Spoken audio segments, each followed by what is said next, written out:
Oi, gente, eu sou o Ícaro. Eu sou o Lucas e nós somos o Narrativas Curtas versão online aí, né, 2020. E no vídeo de hoje nós vamos apresentar para vocês narradores. Deixa eu botar aqui o nosso slide para vocês aqui. Nós selecionamos 4 tipos diferentes e principais de narradores para apresentar nossa série de vídeos para vocês, né, Ícaro? É isso, a gente se baseou nos preceitos do Norman Friedman, cuja referência está aqui embaixo para vocês conferirem. E no vídeo de hoje nós vamos mostrar dois tipos de narrador. O eu como testemunha e o onisciente seletivo. Então, assim, vamos começar com o eu como testemunha, que ele vai ser em primeira pessoa e ele geralmente vai acompanhar as aventuras do protagonista, assim, então é bem interessante. Só que, assim, como ele é em primeira pessoa e não é o protagonista, ele vai precisar dos testemunhos de alguém para que essa narrativa funcione, e a gente vai acompanhar os eventos e as cenas conforme esse narrador está vendo. Então, assim, nós temos 3 exemplos, assim, bem clássicos, bem característicos. Pô, Sherlock Holmes é o primeiro exemplo. O Watson está narrando as histórias do Sherlock. O Watson não é o protagonista, ele seria um coadjuvante. Então, assim, é em primeira pessoa, mas não é um narrador protagonista, porque ele vai contar as histórias do Sherlock a partir de testemunhos e conforme essas histórias acontecem. Nós temos também o Grande Gatsby, que nós temos o Nick, que é o narrador, e ele vai geralmente observar os eventos que acontecem e passar para a gente enquanto leitor.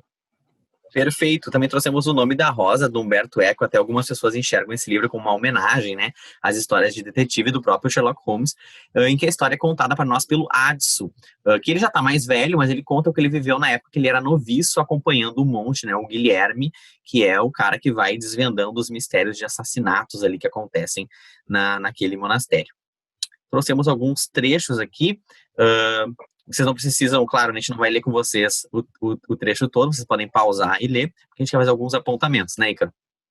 É isso. Bom, o primeiro trecho, um estudo em vermelho, da história do Sherlock, nós temos assim, em amarelo, nós vamos ter esse narrador dizendo que ele está acompanhado e também tem a marca do eu. Então, assim, entramos, descemos e depois tem eu. Então, temos um narrador.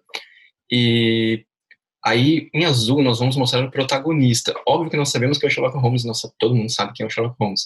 Mas assim, é muito interessante nesse trecho mostrar como esse narrador não se distancia, então ele está muito próximo do protagonista, e ao mesmo tempo marcar que ele não é o protagonista. O Sherlock Holmes está lá, então eu estou apenas acompanhando o meu companheiro, como diz ali.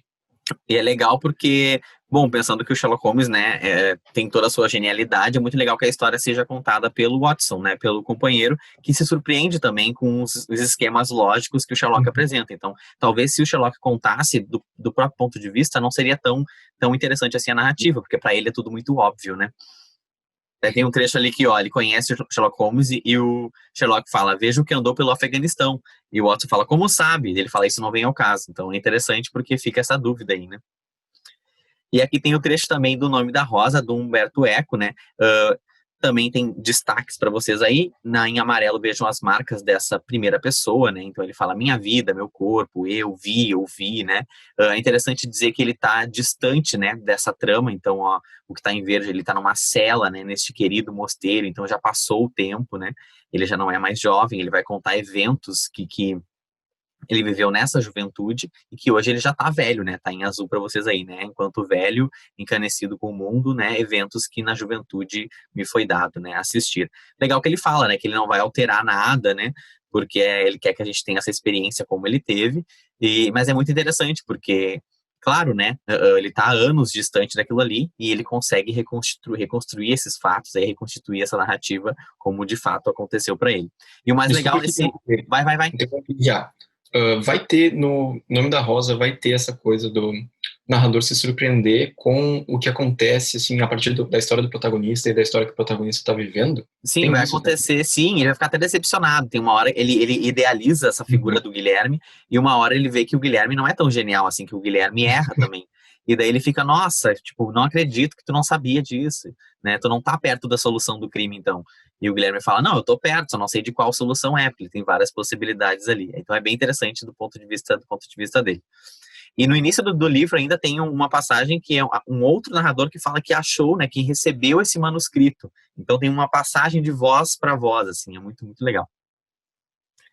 E agora falar um pouquinho do outro tipo de narrador, que é o onisciente seletivo, né? Por que onisciente seletivo? porque ele sabe de muitas coisas, né? Ele é onisciente, mas ele escolhe alguns personagens para se deter, né? Então ele vai se aprofundar em alguns personagens.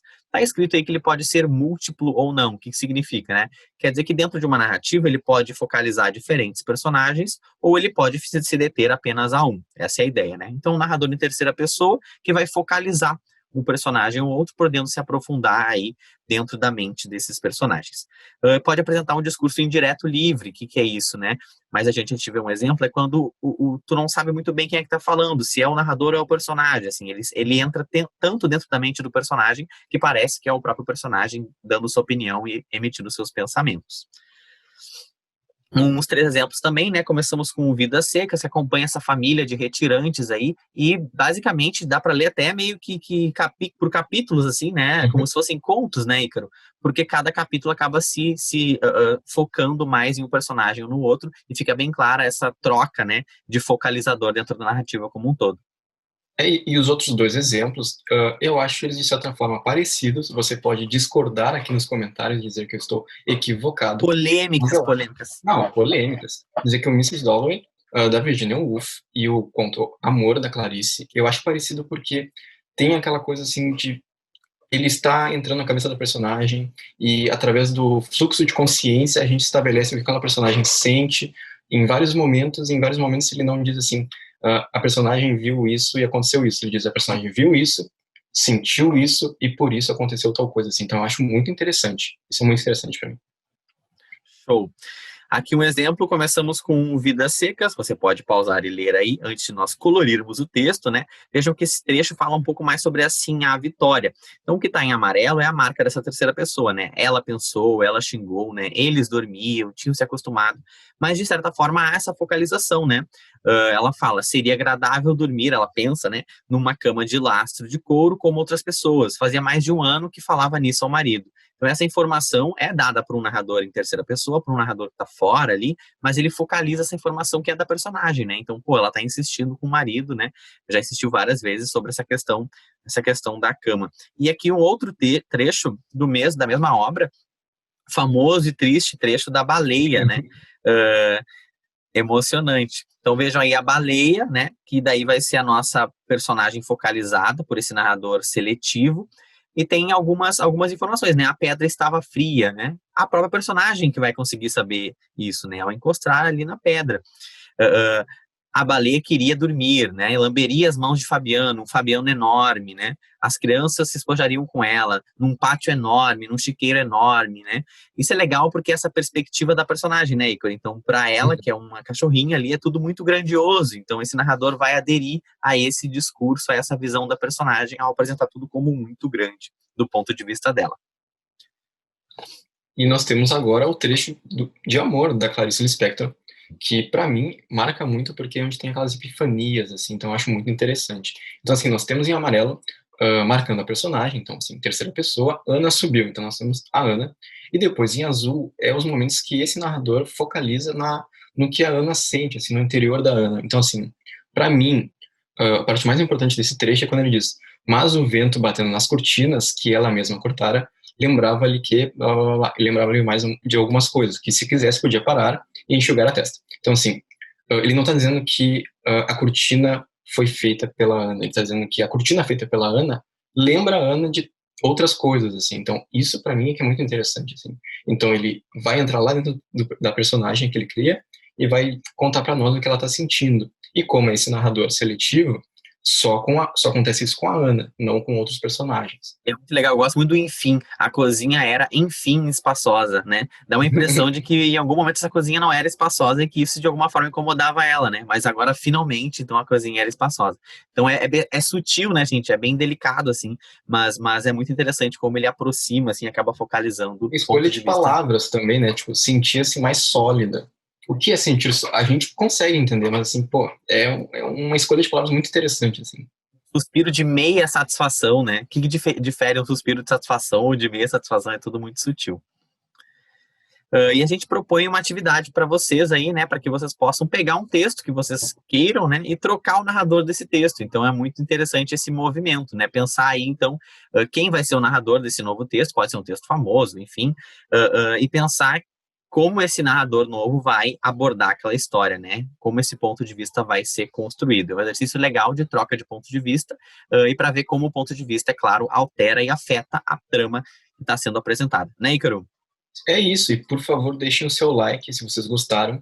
Comentem se vocês não entenderam muito bem o que essa teoria do Friedman diz. A gente está aqui para debater o quanto vocês quiserem. E assim, não é uma teoria que seja assim, 100%, não é assim, você não tome como verdade. Isso. A gente entender a teoria e aplicar nos contos que vocês leem, ou qualquer tipo de narrativa, que eu acho que é um exercício muito legal. Existem outros tipos de narradores também, né? Claro que a gente tem uma questão de tempo aqui, então a gente fez um recorte para apresentar esses 4 tipos para vocês, porque a gente acha que é mais frequente, né? E que ficaria mais transparente nos trechos apresentados. Mas existem outros narradores também, e vocês podem conferir sempre aqui na descrição do vídeo as referências das obras consultadas. Por hoje é isso. Valeu, Obrigado. gente. Tchau, tchau. Tchau, tchau.